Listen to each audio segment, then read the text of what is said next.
The Hard Hat Interchange system by Jackson Safety lets you add, remove, or switch between your welding helmet and face shield, all without removing your head protection.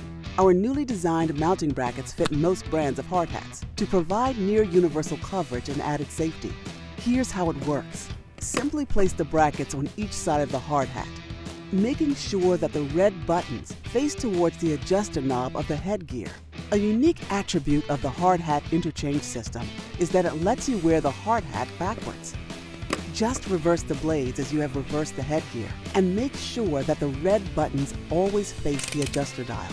With the hard hat on your head, lift the welding helmet overhead and insert the mounting blades into the bracket. With the helmet secure, you're ready to get to work. To change over to a face shield, press the red button on both mounting brackets for a quick and easy release. Attach the face shield by inserting the brackets into the blades, just as you did the welding helmet.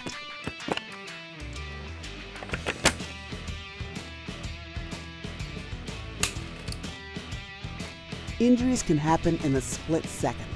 Now it's easier than ever to stay protected and productive while on the job. The Jackson Hard Hat Interchange system is compatible with all Jackson hard hats, as well as 9 out of 10 competitive hard hats. One hard hat, many protection options. The Hard Hat Interchange system by Jackson Safety.